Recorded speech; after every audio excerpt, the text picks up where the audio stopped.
The sun was just starting to peek over the Montana mountains when Rachel stumbled through the wooden fence of Hartley Ranch.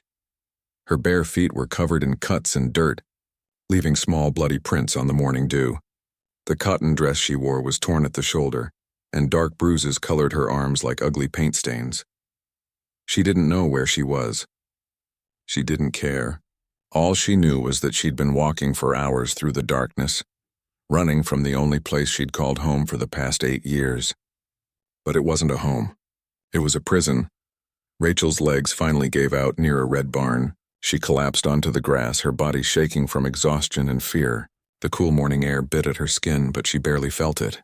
Everything hurt. Her feet, her face, her ribs, her heart. That's when she heard footsteps. Heavy boots on gravel. Her whole body tensed up. She tried to push herself up, to run again, but her muscles wouldn't cooperate. The footsteps got closer. She squeezed her eyes shut, waiting for the yelling to start, for the rough hands to grab her. But the voice that came was soft, concerned. "Ma'am, are you all right?" Rachel forced her eyes open and saw a man standing a few feet away.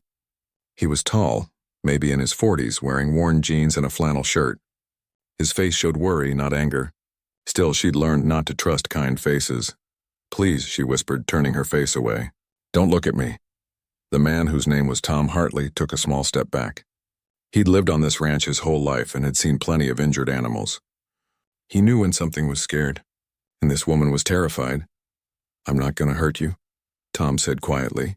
He slowly took off his jacket. "I'm just going to leave this here for you, okay? It's cold out." He placed the jacket on the ground between them and stepped back. Rachel watched him with wide, frightened eyes. Men didn't do things like this. Not in her experience.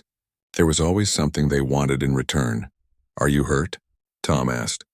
"Do you need a doctor?" The word doctor made Rachel's heart race. Doctors meant questions. Questions meant police. Police meant they'd send her back. Back to Derek. Back to the locked doors and the accusations and the punishments for things she didn't do. "No," she said quickly. "No doctors. No police, please." Tom nodded slowly. He could see the fear in her eyes, see the way she was ready to bolt like a wild deer. Whatever she was running from, it was bad. Real bad. "All right," he said. "No doctors, no police. But you're hurt and you need help. My sister lives in town. She's a nurse. Could I call her? She's good people, kind. She won't force you to do anything you don't want." Rachel looked at him for a long moment. She wanted to say no. She wanted to get up and keep running. But her body was done. She had nothing left. And something about this man's eyes told her he was telling the truth. She gave a tiny nod. Tom pulled out his phone and walked a few steps away, speaking in low tones. Rachel couldn't hear what he was saying. She pulled his jacket around her shoulders. It smelled like horses and hay and something else, safety maybe, though she barely remembered what that felt like. When Tom came back, he sat down on the ground, keeping a respectful distance. "She's on her way. Takes about 20 minutes from town. Can I get you some water while we wait?" Rachel nodded again. She still hadn't looked directly at him. Couldn't. She knew what she looked like. The bruises on her face, the cut on her lip, the way her hair was matted and wild. She looked like what she was. Someone who'd been hurt, someone broken. Tom returned with a bottle of water and a clean cloth. He set them down near her and sat back. He didn't hover. Didn't ask questions. Just sat there, present but not threatening. Rachel drank the water slowly. It hurt to swallow. "Everything hurt. You're safe here," Tom said after a while.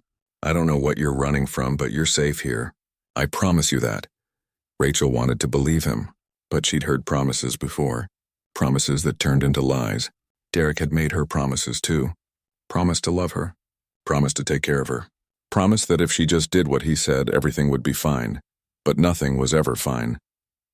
A car came up the long driveway, and Rachel tensed again. Tom stood up. "That's my sister Linda. She's gonna help you, okay?" A woman got out of the car. She was in her late 30s with kind eyes and a gentle smile. She carried a medical bag and approached slowly, reading Rachel's body language the same way her brother had.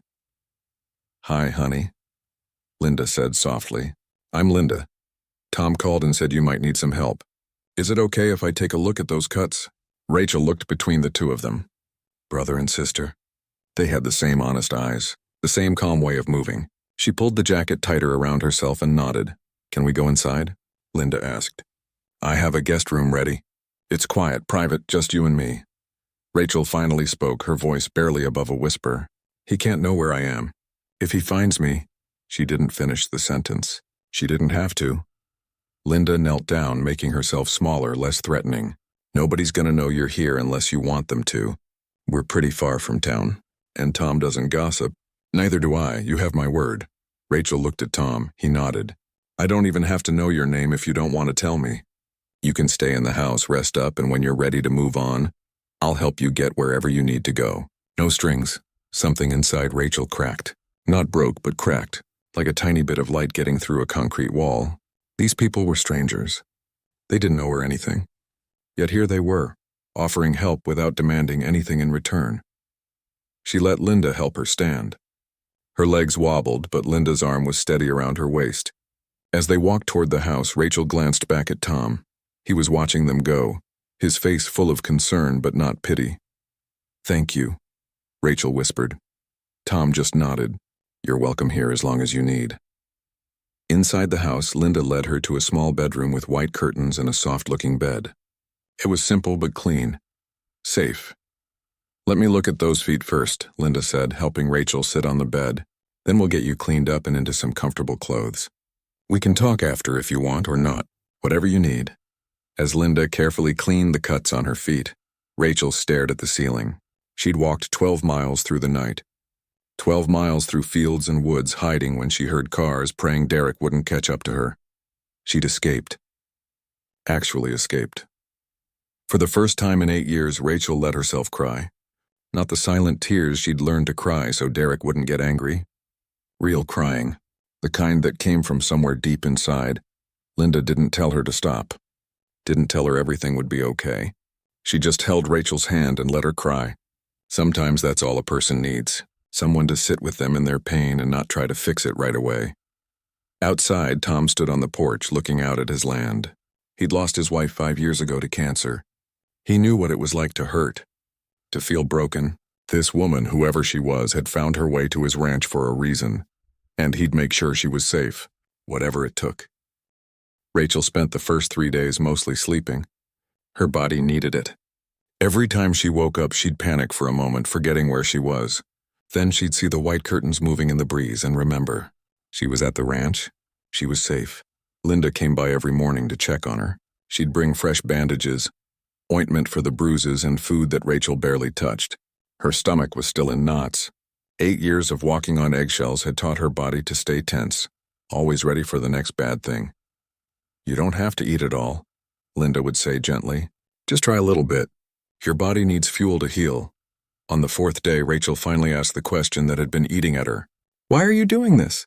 You don't even know me. Linda was sitting in the chair by the window, knitting something blue. She looked up and smiled. Does there need to be a reason to help someone who needs it? In my experience, yes, Rachel said quietly. Everyone wants something. Linda set down her knitting. I'm sorry that's been your experience. But not everyone is like that. Tom and we were raised to believe that if you can help, you should. Simple as that. Rachel pulled the blanket closer. What if I'm a bad person? What if I did something wrong? Did you? Linda asked calmly. No, but he always said I did. He'd tell everyone I was crazy, that I made things up, that I was the problem. Rachel's voice cracked. What if he was right? What if there's something wrong with me? Linda stood up and moved to sit on the edge of the bed. She didn't touch Rachel, but her presence was comforting. Honey, I've been a nurse for 15 years. I've seen a lot of things. And I can tell you right now, there's nothing wrong with you. What happened to you? What someone did to you, that's not your fault. You understand me?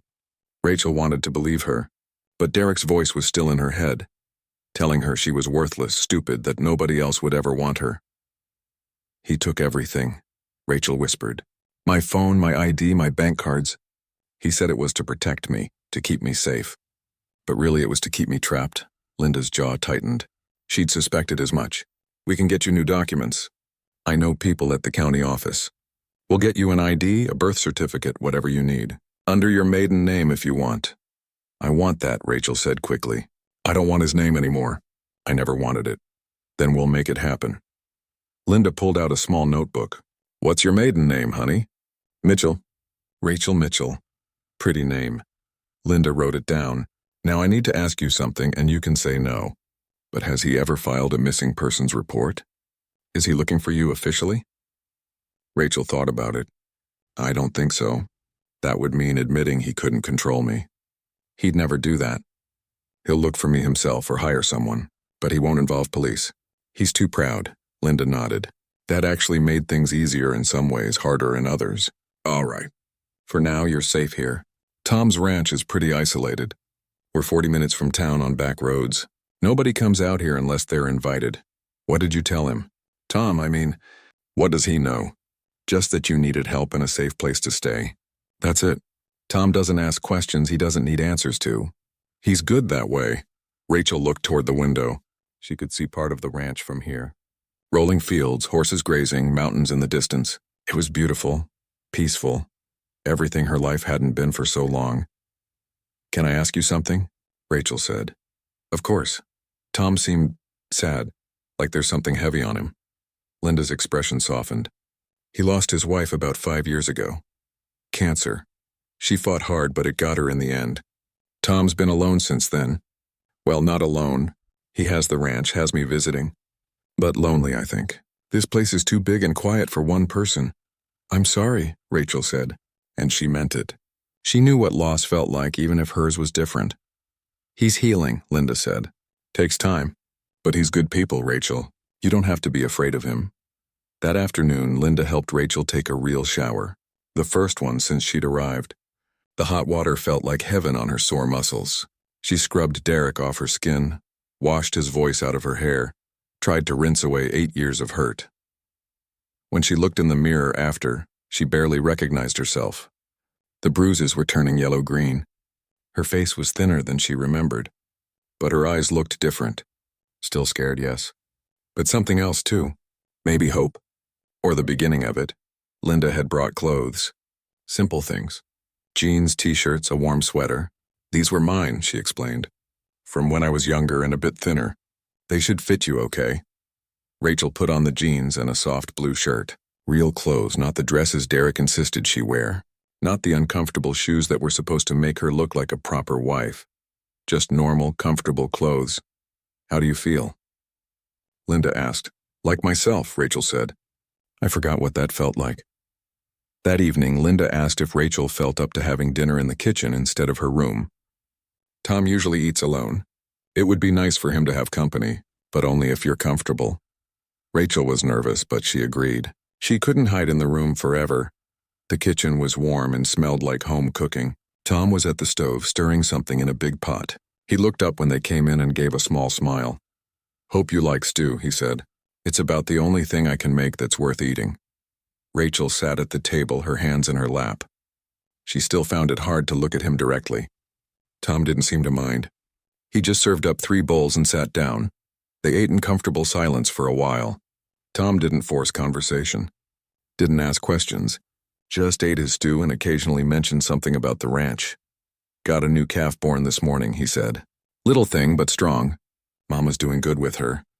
Rachel found herself curious. What do you do with the calves? Raise them up, mostly. Sell some, keep some for breeding. I run a small operation. Nothing fancy, but it keeps me busy. It's a beautiful place, Rachel said quietly. Thank you. Been in my family 3 generations. My grandfather built the main barn. My father expanded the house. Now it's just me keeping it going. There was no bitterness in his voice, just fact. Rachel appreciated that. No drama, no heavy emotions, just a man talking about his life. After dinner, Tom excused himself. I've got some evening chores. You two take your time. When he was gone, Linda smiled. See, not so scary, is he? No, Rachel admitted. He's kind. That he is. That night, Rachel lay in bed listening to the sounds of the ranch. Crickets chirping. Wind in the trees. A horse whinnying somewhere in the distance. Peaceful sounds, safe sounds, but then she heard something else. Through the walls from somewhere in the house. Crying. Soft, but unmistakable. Tom was crying. Rachel lay there in the dark, listening. She understood that kind of crying. The kind you do when you think nobody can hear you. The kind that comes when the day is done and you're alone with your thoughts. Two broken people under one roof, both hiding their pain, both trying to survive. Rachel closed her eyes and for the first time in years said a prayer. Not to any specific God, just to the universe, to whatever was listening. She prayed that she'd be strong enough to heal, that she'd find her way back to herself. And maybe, just maybe, she prayed that Tom would find his way too. Because sometimes broken people can help each other heal, not by fixing each other, but just by showing each other that it's okay to be broken, that surviving is enough for now. The second week at the ranch brought small changes. Rachel started waking up earlier, her body adjusting to the rhythm of ranch life. She'd hear Tom moving around in the early morning, heading out to tend the animals, and something about those sounds made her feel less alone. One morning, she found herself getting dressed and walking outside before she could talk herself out of it. The sun was just coming up, painting the sky in shades of pink and orange. Tom was by the chicken coop scattering feed. He looked up when he heard her footsteps and nodded. "Morning. Morning," Rachel said, wrapping her arms around herself. The air was cool but fresh. "I thought maybe I could help. With something, anything." Tom studied her for a moment. "You sure? You don't have to. I want to. I need to do something. I can't just sit in that room anymore." He handed her a small bucket. "All right. See those nesting boxes? We need to collect the eggs. Some of the hens get fussy, so move slow and talk to them gentle. They respond better to a calm voice." Rachel took the bucket and approached the coop carefully. The chickens clucked and moved around her feet. She reached into the first nesting box and found 3 warm eggs. Something about holding them made her smile. They were real, simple, honest. Over the next hour, Tom showed her the morning routine. Feeding the chickens, collecting eggs, checking water troughs, throwing hay to the horses. Simple tasks, but they made her feel useful. Made her feel like she had a purpose. "You're good at this," Tom said as they walked back to the house. "Natural. I grew up on a small farm," Rachel said. It was the first personal thing she'd shared with him. Before everything, before I met him, Tom didn't push for more, just nodded. "Well, if you want to help out, I won't stop you. Company's nice, and Lord knows there's always work to be done." From that day on, Rachel had a routine. She'd wake up, help with morning chores, spend the afternoon in the garden behind the house, and sometimes help with evening feeding. The work was good for her. It kept her hands busy and her mind from wandering to dark places. Linda continued visiting, bringing documents slowly but surely. A new birth certificate, a new social security card, pieces of Rachel's identity being rebuilt. "You're officially Rachel Mitchell again," Linda said one afternoon, handing over a new ID card. "How does that feel?" Rachel looked at the card. Her photo, her maiden name, her birth date. "Like I'm getting myself back." Piece by piece, but not everything was smooth. Rachel still struggled with certain things. Loud noises made her jump. She couldn't stand having anyone walk behind her, and she kept constant awareness of the driveway, watching for cars that might bring danger. Tom noticed but never commented.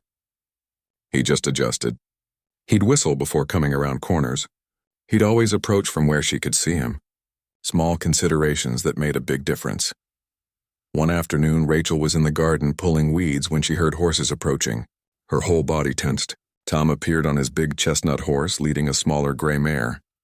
"Thought you might want to learn to ride," he said. "This is Daisy. She's gentle as they come. Patient with beginners." Rachel stood up, brushing dirt from her knees. "I don't know. I've never been on a horse before. That's all right. Daisy doesn't know you've never ridden before, so she won't judge." Tom dismounted and held Daisy's reins. "No pressure, but I think you'd like it. There's a kind of freedom in it." Rachel approached slowly. Daisy was beautiful, with a silvery coat and kind eyes. She reached out and touched the horse's neck. Daisy turned her head and nuzzled Rachel's shoulder, making her laugh. Actually laugh. The sound surprised her, see? She likes you already. Tom showed her how to mount, how to hold the reins, how to sit. Then he led Daisy in a slow walk around the yard, staying close. Rachel gripped the reins tight at first, her body rigid. But as Daisy walked, steady and calm, she started to relax. The gentle rocking motion, the warm sun, the feeling of being up high and able to see far. Tom was right. There was freedom in it. They rode for about 20 minutes before Tom helped her down. "How was it?" "Scary," Rachel admitted. "But good. Really good. We can do it again tomorrow if you want. Take it slow. Eventually, maybe you'll feel comfortable enough to ride on your own." That night at dinner, Rachel actually initiated conversation. "How long have you been running this ranch?" Tom looked up, surprised but pleased. "Took over from my dad about 15 years ago. He got too old to manage it, moved into town near Linda. Passed away 2 years back. I'm sorry." "Thanks. He lived a good life. Can't ask for more than that." Tom took a sip of water. "What about your family?" Rachel tensed. "I don't really have anyone. My parents died in a car accident when I was 22. No siblings. That's partly why it was so easy for Derek to isolate me. There was nobody to notice." "I'm sorry," Tom said simply. "That must have been lonely." It was. Rachel pushed food around her plate. "He made it seem like he was saving me from being alone. Like he was this generous person taking care of poor helpless me. I believed it for a while." "You weren't helpless," Tom said firmly. "You were grieving and vulnerable. That's different. He took advantage of that." Rachel looked up at him, really looked at him for the first time. His eyes were honest, kind. There was no judgment there, no pity. Just understanding. "Thank you," she said softly, "for saying that." They finished dinner in comfortable silence. It was becoming easier being around Tom. He never demanded anything from her, never expected her to be anything other than what she was in that moment. But that night the peace shattered. Rachel woke to the sound of an engine. A car was coming up the driveway. Her heart stopped. She jumped out of bed and looked out the window. Headlights cutting through the darkness. Panic flooded her system. He'd found her. Derek had found her. She couldn't breathe. Couldn't think. Her legs moved on instinct, carrying her out of her room, down the hall toward the back door. She had to run. Had to hide. She made it to the barn and crawled into an empty stall, pressing herself into the corner, making herself as small as possible. Her whole body shook. This was it. He'd come to take her back. To punish her for leaving, she heard voices. Tom's deep tone. Another man's voice. Then laughter. Rachel's brain couldn't process it. Why was there laughter? Footsteps approached the barn. "Rachel?" Tom's voice was calm but concerned. "Rachel, are you in here?" She couldn't answer. Couldn't move. Tom appeared in the doorway of the stall, moving slowly. "It's okay. It's just Bill, the feed delivery guy. He drives at night because it's cooler for the bags. I should have warned you he was coming. I'm sorry." "I didn't think." Rachel still couldn't speak. Her teeth were chattering even though it wasn't cold. Tom sat down on the ground outside the stall, keeping distance between them. "You're safe. I promise you're safe. That's not him. He doesn't know you're here." Slowly, painfully slowly, Rachel's breathing started to calm. The panic began to recede like a wave pulling back from shore. "I'm sorry," she finally whispered. "Don't be. You've got nothing to apologize for." Tom stayed sitting, not pressuring her to come out, not trying to touch her. Just present. "Take your time. I'm right here." They sat like that for almost an hour. Tom talked sometimes about nothing important. The weather, the horses, a funny thing one of the dogs did. Just filling the silence with calm, normal words. Eventually, Rachel crawled out of the stall. Her legs were cramped and she was embarrassed. "Let's get you inside," Tom said gently. "Hot tea might help." In the kitchen, Tom made chamomile tea and set it in front of her. Rachel wrapped her hands around the warm mug. "I thought it was him," she said. "I just panicked." "Of course you did. That's normal after what you've been through." Tom sat across from her. "I should have told you about the delivery.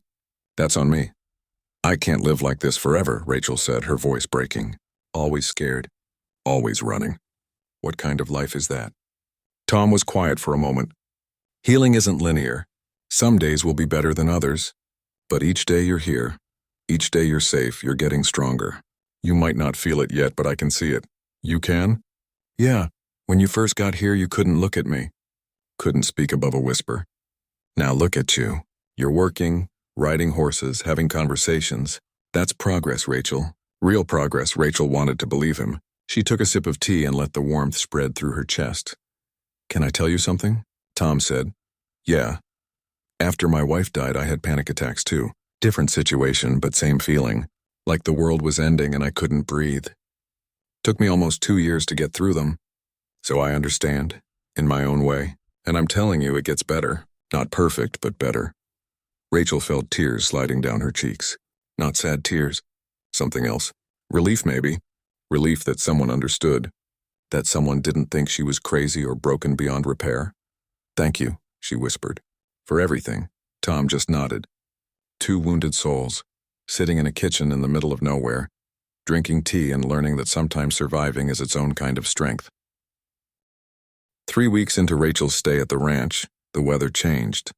Dark clouds rolled in over the mountains, bringing the promise of a serious storm. Tom spent the afternoon securing equipment and bringing the horses into the barn. "Big one coming," he said at dinner. "Radio says it'll hit around midnight. Should blow through by morning." Rachel nodded, but something in her chest tightened. She hadn't thought much about storms, hadn't connected them to anything. But as the evening darkened and the first rumbles of thunder rolled across the sky, memories started surfacing. Bad memories. Derek always got worse during storms. Something about the weather made him angry, unpredictable. He'd drink more, yell more. The last time she'd ended up with bruised ribs was during a thunderstorm. The sound of thunder had covered her crying. By 10 o'clock, the storm was right overhead. Rain hammered against the windows. Lightning flashed, turning the world white for split seconds.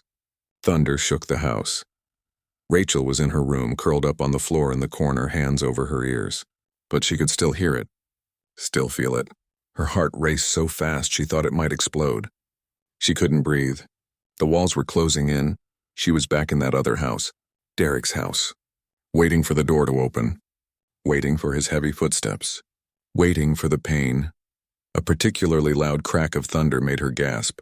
She pressed herself harder into the corner, tears streaming down her face. She tried to breathe like Linda had taught her. In for 4, hold for 4, out for 4. But it wasn't working. Nothing was working. She didn't hear her door open. Didn't hear Tom calling her name. Didn't register anything until a flashlight beam found her in the corner. "Rachel." Tom's voice cut through the storm noise. "Rachel, can you hear me?" She looked up at him with wild eyes.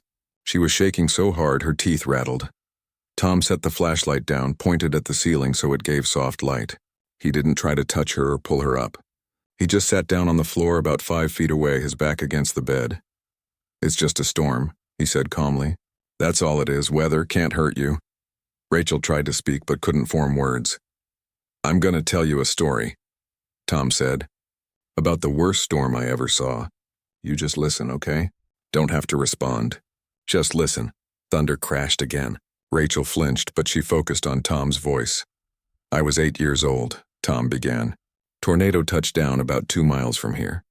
My dad rushed us all down to the cellar. Me, my mom, Linda, and our dog Cooper. We stayed down there for 3 hours listening to that monster tear across the land." He kept talking, his voice steady and calm. He told her how scared he'd been, how his dad had told stories to keep them distracted, how his mom had sung old songs, how when they finally came up their barn was damaged but the house was fine. "Point is," Tom said, "storms are scary. They're loud and violent and they make us feel small. But they pass. They always pass. And when the sun comes up tomorrow, you'll still be here, still safe." Rachel's breathing was slowing, not much but a little. "Can I tell you something else?" Tom asked. She managed a small nod. "My wife died during a storm like this. Not because of the storm, but it happened to be storming that night at the hospital. For 2 years after, I couldn't handle thunder. It would send me right back to that room, holding her hand while she took her last breath. I'd have to sit in a closet with headphones on just to make it through." He paused, and Rachel could hear the emotion in his voice. "But eventually, I learned that the storm wasn't the enemy. The storm was just weather. My pain was real, but it wasn't caused by the thunder. It was caused by loss, by grief. And once I separated those two things, the storms got easier." Another flash of lightning. Rachel didn't flinch as hard this time. "Whatever he did to you during storms," Tom said quietly, "he's not here. He can't touch you. The thunder is just noise. The lightning is just light. That's all. And you're stronger than both of them." They sat there in the semi-darkness as the storm raged outside. Tom kept talking about anything and everything. His childhood. The ranch. Funny things that had happened over the years. He talked about his wife, too. About how they met at a county fair. How she loved to garden. How she made the best apple pie in 3 counties. "I don't talk about her much," he admitted. "It hurts. But tonight, sitting here with you, it feels right to remember her. To remember that she was real and our life together was real even though it ended too soon." Rachel found her voice. "What was her name?" "Catherine." But everyone called her Cat. She sounds wonderful. She was. She would have liked you. Tom smiled in the dim light. She always helped people. Couldn't walk past someone struggling without stopping. You two would have gotten along. The storm was starting to ease up. The time between thunder and lightning was getting longer. Rachel's heartbeat was almost normal now. "Can I ask you something?" Tom said. "Yeah. What happened? During the storms, I mean. You don't have to tell me if you don't want to, but sometimes talking helps." Rachel was quiet for a long moment. Then words started coming. Slow at first, then faster. She told him about the first storm after she married Derek. How he'd blamed her for the power going out. Said she hadn't paid the bill correctly even though he controlled all the money. How he'd locked her in the basement until morning as punishment. She told him about other storms. About being screamed at. About the bruises. About learning to hide in the bathroom with the shower running to muffle the sounds. He'd always apologize after, she said, her voice hollow. Say the storm made him tense. Say he didn't mean it. But it kept happening. Every single storm I'd wait for it. Wait for him to turn mean. Tom's hands were clenched into fists. Not in anger at her, but at what had been done to her. He was wrong. You know that, right? There's no excuse, no reason. Nothing you could have done to deserve that. I know. In my head, I know. But sometimes my body doesn't believe it yet. That takes time. Your body has been in survival mode for years. It needs to learn that it's safe now. That takes longer than we'd like, but it happens. Rachel looked at him. Really looked at him. This man who'd taken in a stranger. Who sat on a floor during a storm just to keep her from falling apart. Who shared his own pain to make hers feel less isolating. How did you get through it? She asked. Losing her? Tom thought about it. Honestly, I didn't, not for a long time. I just existed. Went through the motions. But eventually I realized she wouldn't want me to stop living. She'd want me to find joy again. To find purpose. So I started small. Taking care of the animals. Keeping the ranch going. Helping Linda when she needed it. Little things that added up to a life worth living. Do you think that's possible for me? Rachel's voice was so small. To have a life worth living again? I know it is. You're already doing it. Every day you're here. Every morning you get up and feed those chickens. Every time you smile at something, you're building that life. Brick by brick, the storm had passed. The rain was just a gentle patter now. Rachel realized she was exhausted, drained from the panic attack. I should let you sleep, Tom said, starting to stand. Wait. Rachel surprised herself. Could you stay? Just for a little bit longer? I don't want to be alone yet. Tom settled back down. Of course, they sat in comfortable silence. Not awkward, not forced. Just two people who understood pain sitting together in the aftermath of a storm. Rachel felt something shift inside her. A wall she'd built coming down just a little. She'd spent so long not trusting anyone, not letting anyone in. But Tom had earned her trust. Not by demanding it or forcing it, but by simply being present, being kind, being honest about his own struggles. Thank you, she said, for tonight. For everything. You're welcome. But Rachel, you did the hard part. You sat with the fear. You made it through. That's all you. I just kept you company. Rachel managed a small smile. Well, thank you for the company then. They talked for another hour. Easier now. Rachel asked about the ranch, about Tom's plans for it. Tom asked about Rachel's life before Derek. The good parts she'd almost forgotten. She told him about her parents' farm. About wanting to be a veterinarian before life got in the way. About books she loved and places she'd always wanted to visit. It was the most normal conversation she'd had in years. No walking on eggshells. No measuring words. Just talking. When Tom finally left so she could sleep, Rachel felt different, lighter somehow. The storm had forced something open inside her. Had made her face her fear with someone beside her instead of alone. She climbed into bed and, for the first time since arriving, slept through the whole night without nightmares.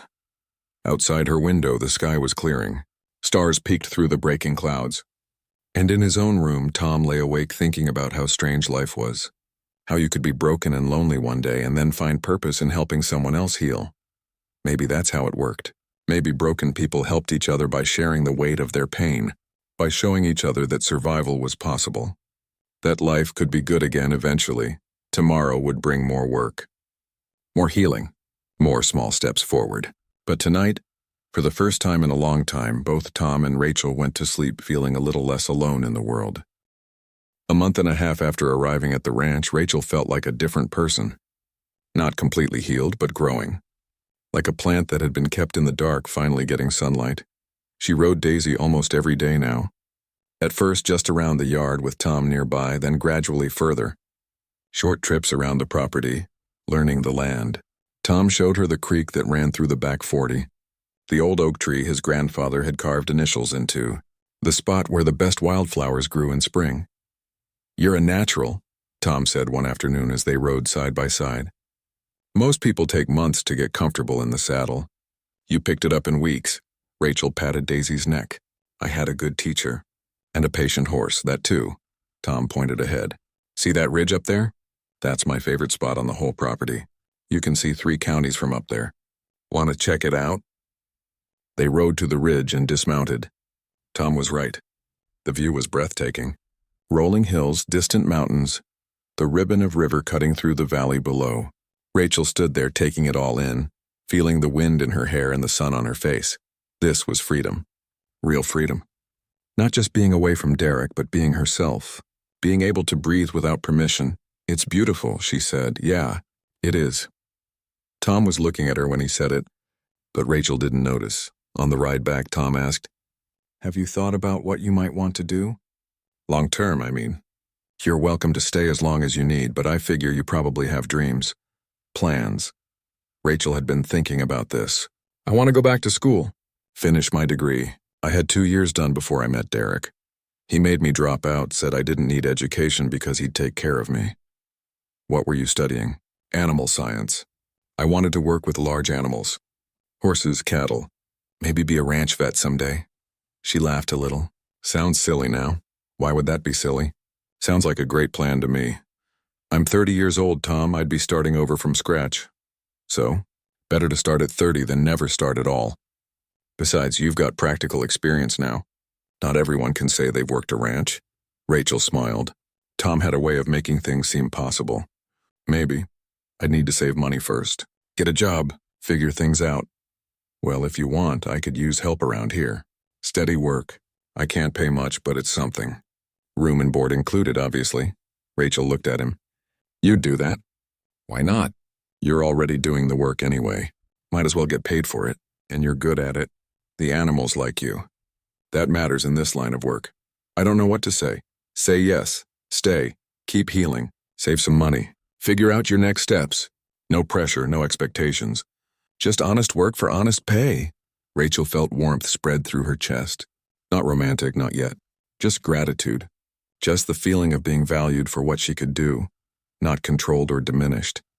"Okay," she said. "Yes, thank you." They shook on it and something shifted again. Rachel wasn't just a guest anymore. She was becoming part of something.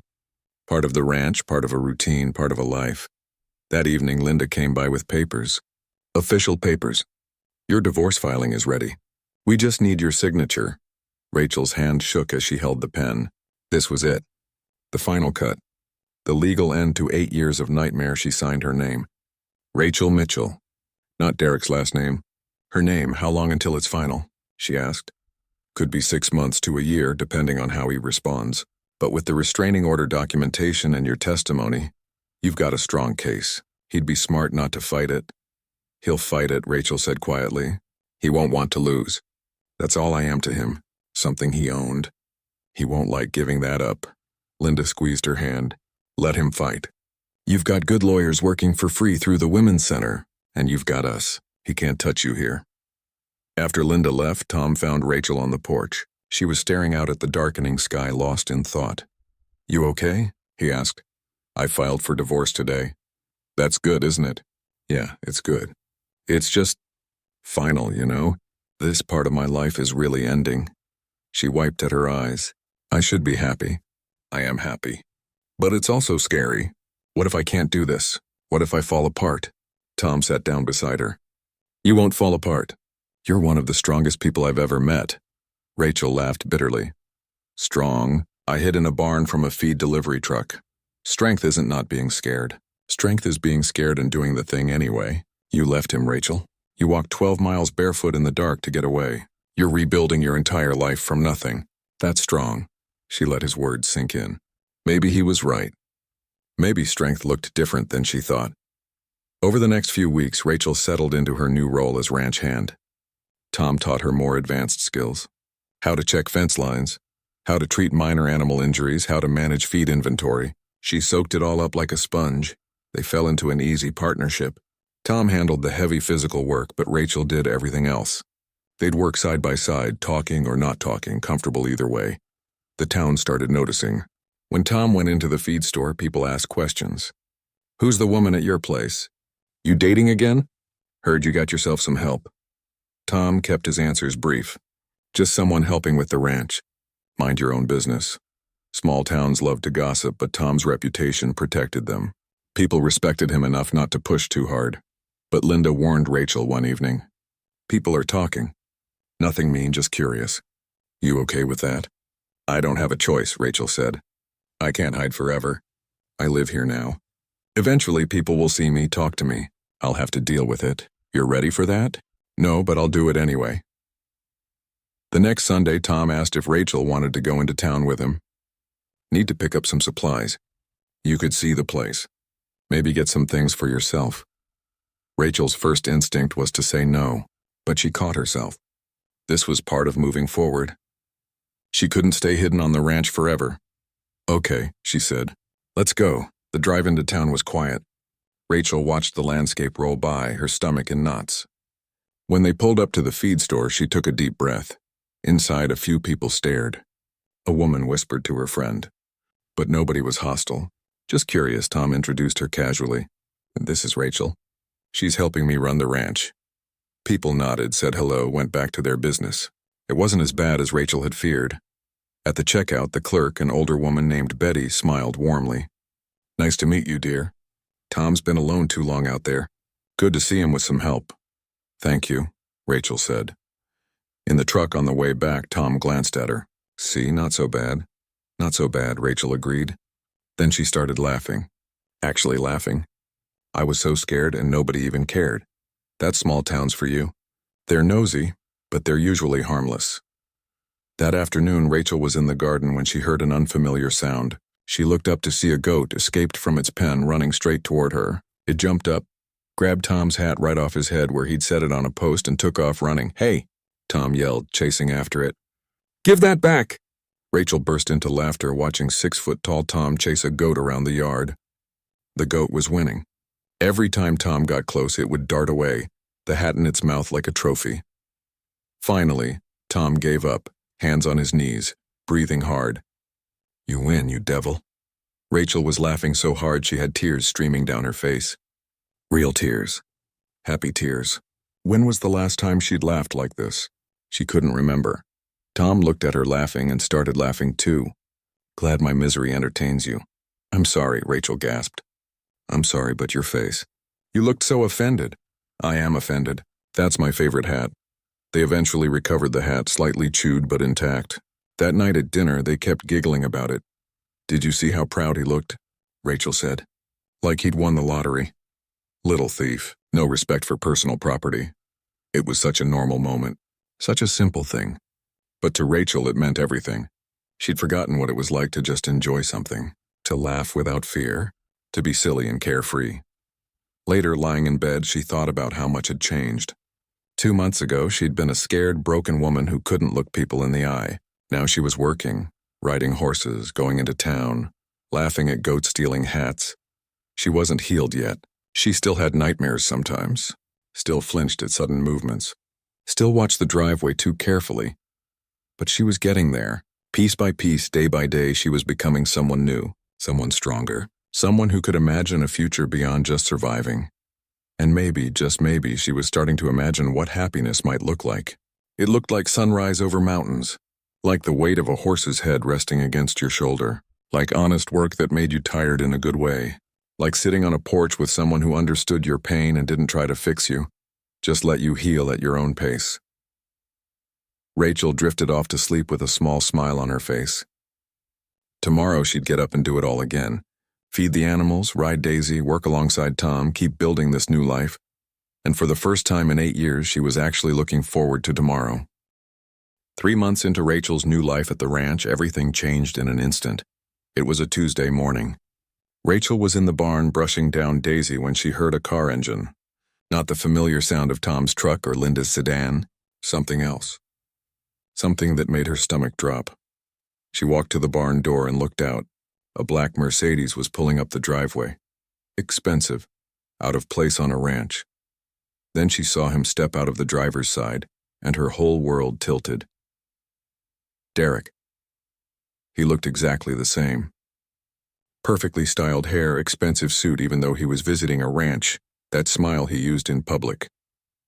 The one that made people think he was charming and successful and good. Rachel couldn't move. Couldn't breathe. Her legs went weak. Derek spotted her and that smile widened. There you are, sweetheart. I've been so worried. His voice.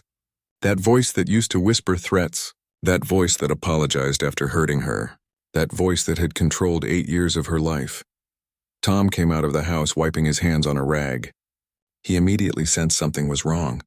Rachel's face had gone completely white. Can I help you? Tom asked, positioning himself between Derek and Rachel. Derek's smile didn't waver. I'm Derek Patterson. I'm here to pick up my wife. He looked past Tom at Rachel. Come on, honey. Let's go home. I know you've been confused, but everything's going to be fine now. She's not going anywhere, Tom said firmly. Derek's eyes hardened for just a second before the smile returned. I'm sorry, who are you? Tom Hartley. This is my ranch, and Rachel is staying here of her own free will. Rachel? Derek laughed. She goes by Rachie. Always has. See, this is exactly what I was worried about. She gets confused sometimes. Has some mental health issues. I've been looking everywhere for her. Rachel finally found her voice. I'm not confused, and I'm not going back. Derek took a step forward. Tom held his ground. Sweetheart, don't be difficult. I've given you space. Let you have your little adventure. But it's time to come home now. We can get you the help you need, she said. No, Tom stated. You need to leave. Derek's mask slipped a little. His jaw tightened. This is between me and my wife. You're interfering in a marriage. We're getting divorced, Rachel said, her voice shaking but determined. I filed papers. You were served. Those papers are nonsense. You can't divorce me. We made vows, Rachel. For better or worse, remember? You don't just get to quit when things get hard. The manipulation was so obvious to Tom, but he could see how it was affecting Rachel. She was trembling, her eyes darting like a trapped animal looking for escape. You need to leave now, Tom said. Before I call the sheriff. Derek laughed again. This time it was cold. Call him. I haven't done anything wrong. I'm just trying to bring my sick wife home. She ran away during one of her episodes. Left without her medication. Without telling anyone. Do you have any idea how worried I've been? That's a lie, Rachel said, but her voice was weak. Is it? Can you prove that? Do you have evidence of these things you've accused me of? Or is it just your word against mine? Derek's voice turned soft, almost gentle. Dangerous. Who do you think people will believe, Rachie? Successful businessman with a spotless record? Or troubled woman with documented mental instability? There's a restraining order, Rachel said, temporary. Based on your unsubstantiated claims. My lawyer says we can fight it easily, but I don't want to fight, sweetheart. I want you to come home. We can work this out together like we always do. Tom pulled out his phone. I'm calling the sheriff now. Go ahead, Derek said smoothly. I'm not on her property illegally. I'm not threatening anyone. I'm just trying to talk to my wife. That's not a crime. But as Tom dialed, Derek's expression changed when he looked at Rachel. Just for a second, the mask fully dropped. His eyes went dead and cold. It was a look that said clearly, this isn't over. Rachel saw it and felt her knees buckle. She grabbed the barn door for support. You okay? Tom asked her, phone to his ear. Before she could answer, Derek got back in his Mercedes. I'll be in touch, Rachel. We have a lot to discuss. Lawyers to talk to. Papers to correct. I'm staying at the inn in town. You know where to find me when you're ready to be reasonable. He drove away slowly, deliberately, making sure they both watched him go. Tom finished his call. Sheriff's on his way. You all right? Rachel shook her head. She wasn't all right. She was falling apart. The sight of Derek, the sound of his voice, the way he twisted everything. It brought it all back. Every bad day, every cruel word, every moment of fear. I can't do this, she whispered. He's going to win. He always wins. He'll make everyone believe I'm crazy. He'll get me back. No, he won't. Tom's voice was steel. You're not alone anymore, Rachel. You've got Linda, you've got me, you've got lawyers. He's not getting near you. But Rachel was spiraling. You don't understand. He's smart. He knows how to play people. By the time he's done, everyone will think I'm the problem, that I'm some unstable woman who abandoned her devoted husband. The sheriff arrived about 20 minutes later. His name was Mike Chen, and he'd known Tom since they were kids. Tom filled me in on the phone, Mike said. Guy who was here, that's your husband? Soon-to-be ex-husband, Rachel said. She was sitting on the porch steps, still shaking. He violated the restraining order by coming here, Mike said, taking notes. That's a start. What did he say? Did he threaten you? Rachel tried to explain, but it was hard to put into words. He didn't directly threaten me. He was too smart for that. He just made it clear that he's not accepting the divorce. That he's going to fight it. Make me look bad. Mike nodded. Guys like him usually operate that way. But here's the thing. He showed up here knowing about the restraining order. That's contempt. We can arrest him for that. Will that make it worse? Rachel asked. Will he just get angrier? Maybe. But it also shows the court he's willing to violate orders. That helps your case. After Mike left to issue a warrant for Derek's arrest, Rachel sat with Tom on the porch. The sun was setting, painting the sky orange and pink, but Rachel couldn't enjoy it. He's right, you know, she said quietly. I don't have proof. No photos of the bruises. No recordings, nothing. It's my word against his. And he's got money and lawyers and that perfect public image. You have Linda's medical reports from when you got here. That's proof of injuries, not of who caused them. He'll say I did it to myself, or that I fell. He'll make it sound reasonable. Tom was quiet for a moment. Do you want to run again? Because if you do, I'll help you. We can get you somewhere safe, somewhere he can't find you. Rachel thought about it. The idea was tempting. Just disappear again. Change her name. Start over somewhere new. But she was tired of running. Tired of looking over her shoulder. Tired of letting Derek control her life even from a distance. No, she said finally. I'm done running. If he wants a fight, I'll fight. I'll probably lose, but at least I'll go down swinging. You won't lose. We won't let you. That night, Rachel couldn't sleep. She kept seeing Derek's face, kept hearing his voice, kept imagining scenarios where he convinced everyone she was lying, where she ended up back in that house, back under his control. Around 2 a.m, she got up and found Tom in the kitchen. He couldn't sleep either. Want some tea? He asked. They sat at the table in the quiet darkness, just the small light over the stove providing any illumination. I'm scared, Rachel admitted. Really scared. For the first time in months, I feel like I'm back where I started. Like all this progress meant nothing. It meant everything. You're not the same person who showed up here 3 months ago. That person couldn't have stood up to him at all. Today you told him no. You told him you're divorcing him. That took courage. It didn't feel brave. It felt like barely surviving. Sometimes those are the same thing. They sat in silence for a while. Then Tom said something that surprised her. When Kat was sick toward the end, I was so scared. Scared of losing her. Scared of what life would look like after. I wanted to run too. Take her and just drive somewhere, anywhere, pretend it wasn't happening. But you didn't run. No. I stayed. Held her hand, faced it. And it was the hardest thing I ever did. But I don't regret it. Because running wouldn't have changed anything except made me feel like a coward. Rachel understood what he was saying. Running from Derek wouldn't change anything. He'd still be out there. Still have that power over her. The only way to truly be free was to face him legally, officially, and end it for good. What if I'm not strong enough? She whispered. Tom looked at her across the table. You walked 12 miles barefoot to escape. You rebuilt your life from nothing. You filed for divorce knowing he'd fight back. You're plenty strong, Rachel. You just need to start believing it. Rachel felt tears slide down her cheeks. Not scared tears this time. Something else. Determination, maybe. Okay, she said. Okay, I'll fight. I'll stand up in court and tell the truth and let the judge decide. And if Derek wants to drag this out, let him. I'm not backing down. Tom reached across the table and offered his hand. Rachel took it. His grip was warm, steady, solid. Whatever happens, Tom said, you're not alone in this. Remember that? Rachel squeezed his hand. For the first time since Derek's appearance, she felt like maybe, just maybe, she could survive this. Not because she was suddenly brave or healed or unafraid, but because she had people in her corner, people who believed her. The arrest warrant for violating the restraining order was served the next day. Derek was arrested at the inn, held for 6 hours, then released on bail.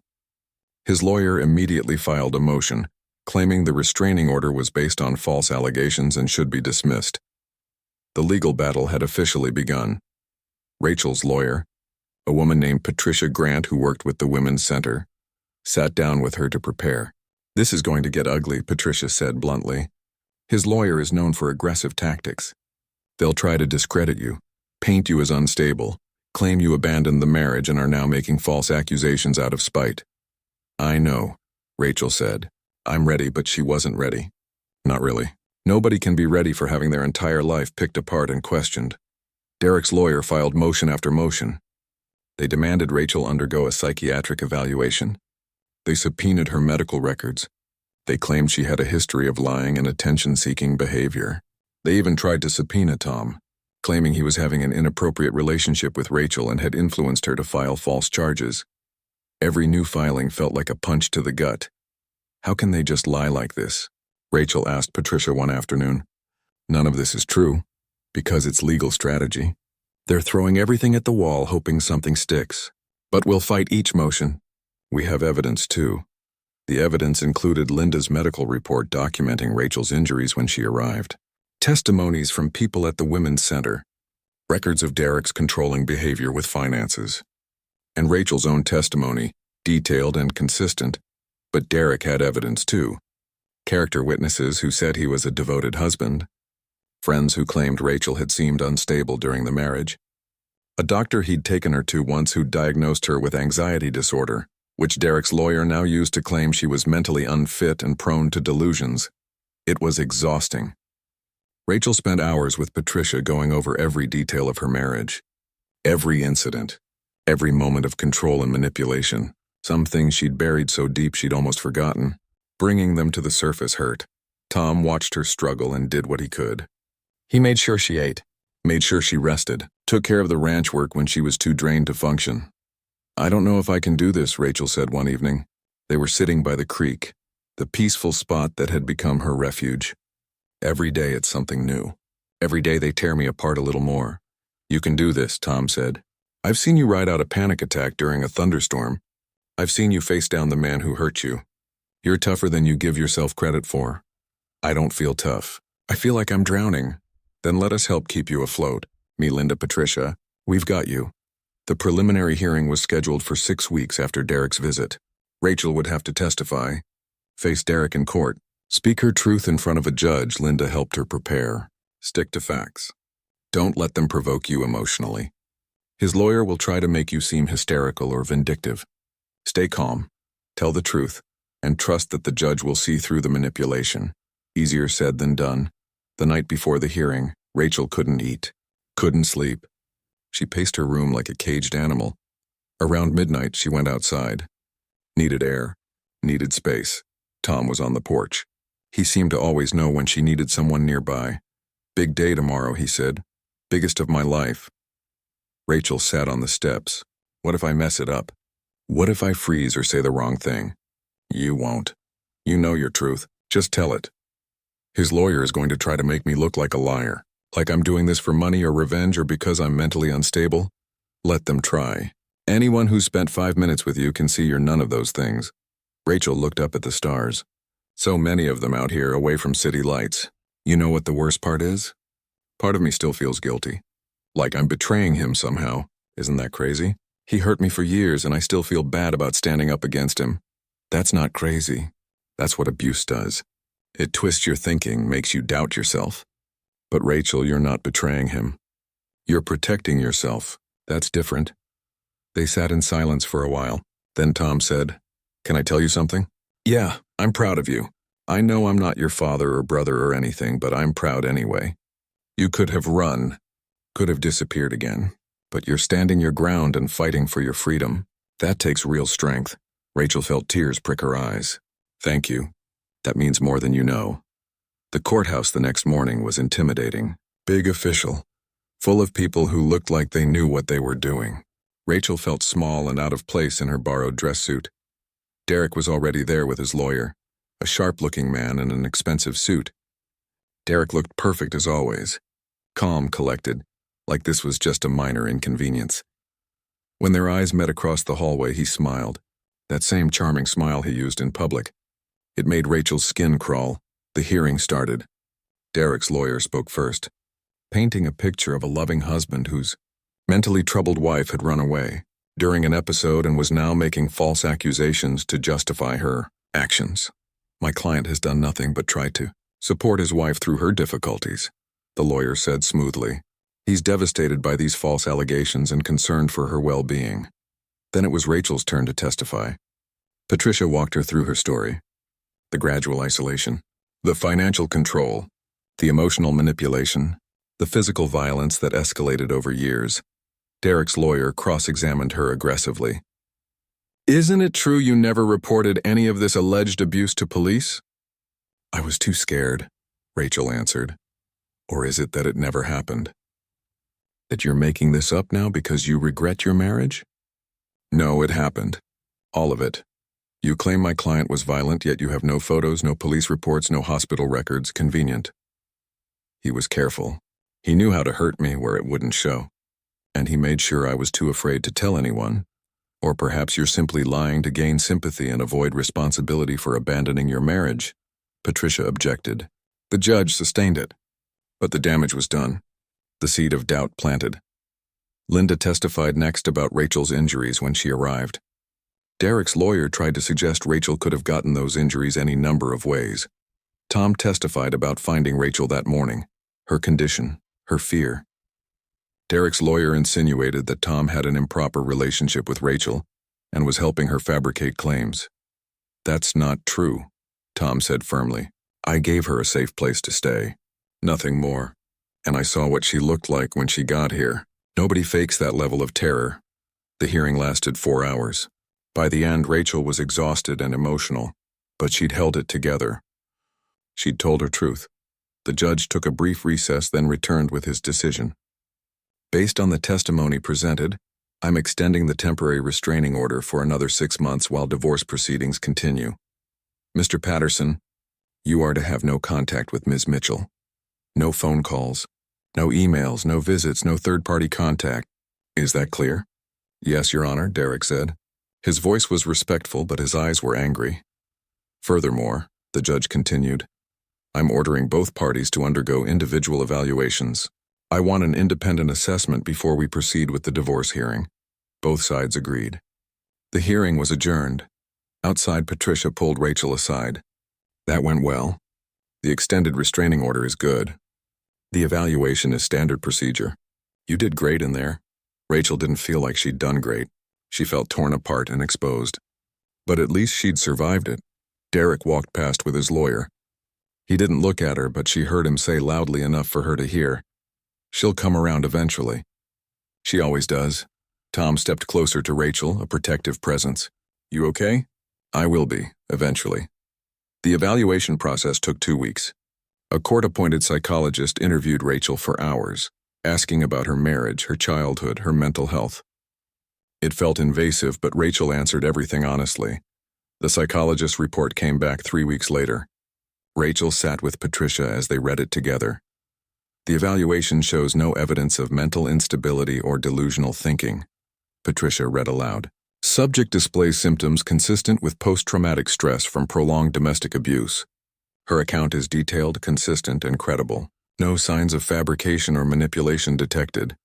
Rachel felt like she could breathe for the first time in weeks. So they believe me? This psychologist does, and their opinion carries weight with the court.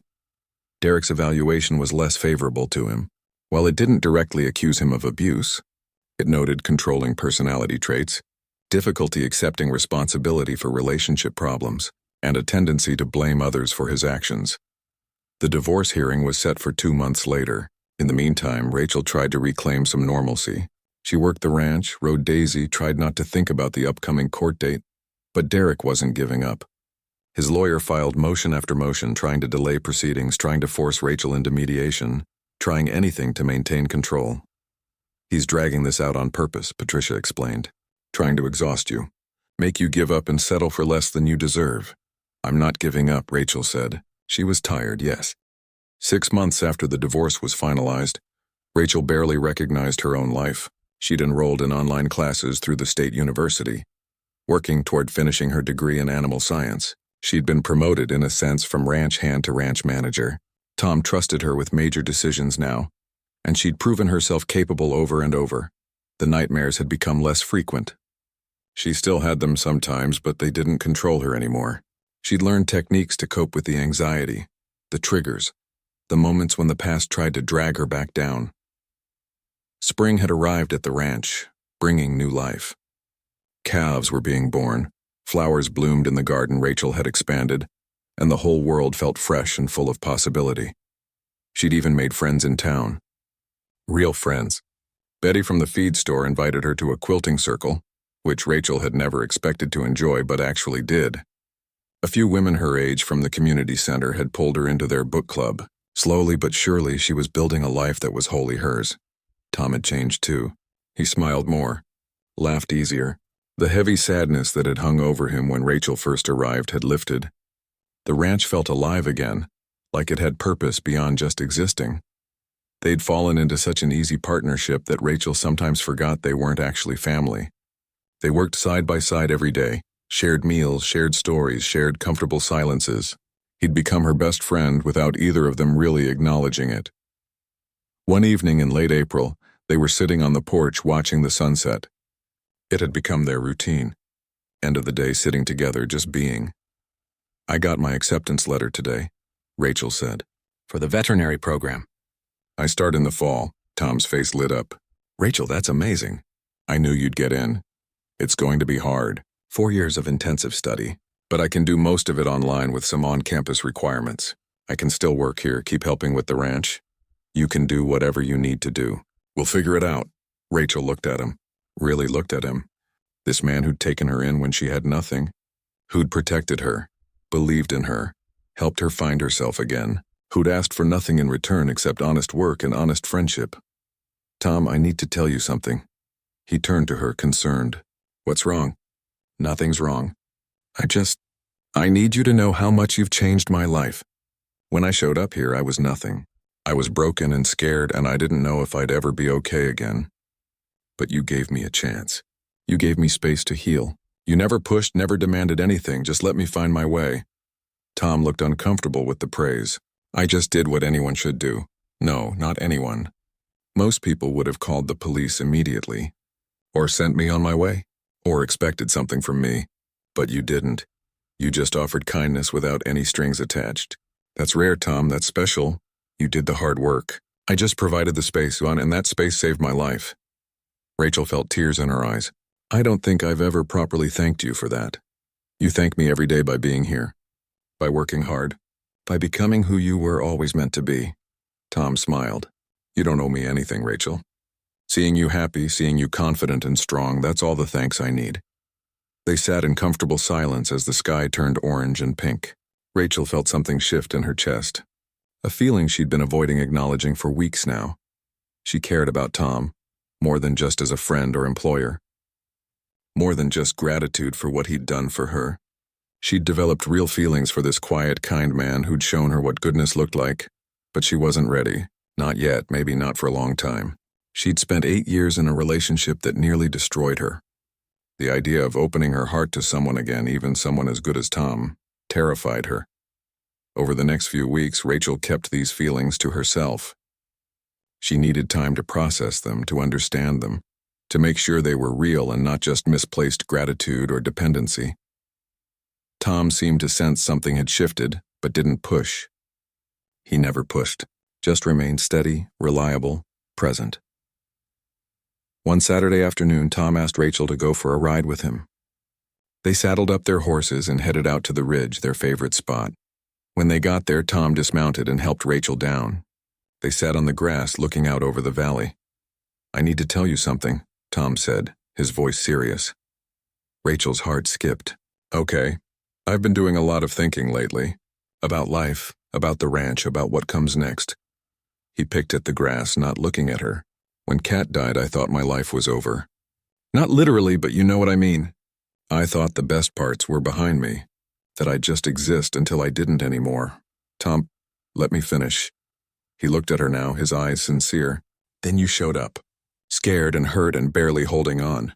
And at first I just wanted to help, because that's what you do for people who need help. But over these months, watching you heal, watching you grow strong, something changed for me too. Rachel's heart was pounding now. You brought life back to this ranch, back to me. You reminded me that surviving isn't the same as living, and I started living again because of you. I don't know what to say, Rachel whispered. Tom took a breath, then did something Rachel never expected. He shifted position and got down on one knee in front of her. Rachel's breath caught, but Tom held up his hand. Wait. Before you panic, I'm not proposing marriage. I know you're not ready for that. I might not be ready for that. I don't know. Then what are you doing? Tom smiled, a little embarrassed but determined. I'm getting down to your level, making myself small, showing you that I'm not trying to be above you or have power over you. We're equals, Rachel, in everything. Rachel felt tears start to fall. What I want to ask is this. When you're ready, not now, not next month, maybe not even next year, but someday when you've healed enough and feel ready to try again, would you let me court you, properly? Let me take you to dinner, bring you flowers, show you what it looks like when someone respects you and values you and wants to make you happy? Rachel was full on crying now. Tom, you don't have to answer now. Actually, I don't want you to answer now. I want you to take time. Think about it. Make sure it's what you really want and not just what you think you should say. I'll wait however long it takes. And if the answer ends up being no, we'll still be friends. I promise. Nothing has to change unless you want it to. Rachel looked at this good, patient, wonderful man kneeling in front of her, offering her something she'd never had before. The chance to be courted, not controlled. To be valued, not possessed. To be loved without losing herself. She knelt down too, meeting him eye to eye. Equals. Ask me again in a year, she said softly. Give me that time to finish healing, to become fully myself, to be sure that what I feel is real and not just gratitude or fear of being alone. A year? Tom asked. A year. And Tom? Rachel reached out and took his hand. I really hope when that year's up my answer will be yes. I'm not making promises because I need to be sure. But I hope. I really hope. Tom squeezed her hand gently. Hope is enough for me. They sat there in the grass together, hands linked, watching the clouds drift by. Two wounded souls who'd found each other at exactly the right time, not to fix each other, but to heal alongside each other. Rachel thought about how far she'd come. From that terrified woman stumbling onto this ranch with bare, bleeding feet to this moment. This choice, this possibility of something beautiful. She wasn't all the way healed. Maybe she never would be completely. The scars Derek left would always be part of her story. But they didn't define her anymore. She'd survived. More than that, she'd rebuilt herself into someone stronger, braver, more capable than she'd ever been. Tell me about your dreams, Tom said. All of them. Big ones, small ones. Everything you want to do with your life. So Rachel did. She told him about finishing school, becoming a veterinarian, maybe opening her own practice someday. About wanting to travel. See mountains and oceans she'd only read about wanting to help other women escape bad situations like she'd escaped, about wanting to grow old surrounded by animals and good people and laughter. Tom listened to every word, his face full of admiration and hope. Those are good dreams, he said when she finished. Really good dreams. What about you? Rachel asked. What do you dream about? Tom was quiet for a moment. Honestly, I dream about this place being full again. Not just with animals, but with people. With life. Maybe someday with kids running around causing trouble. With family dinners and holidays and noise and mess and love. I dream about not being alone anymore. You're not alone, Rachel said. You haven't been alone since I got here. I know. And that's made all the difference. They rode back to the ranch as the sun set behind them, casting long shadows across the fields. When they got to the barn, Rachel helped Tom untack the horses, brush them down, settle them for the night. It was such an ordinary task, something they'd done 100 times. But tonight it felt different. There was a promise in the air. Not a commitment, not yet, but a possibility. A hope for something good. That night, Rachel lay in bed thinking about the year ahead. She had school to focus on, work to do, healing to continue. She had her own life to build, her own path to walk. But now she also had something she'd never had before. The genuine possibility of a healthy love.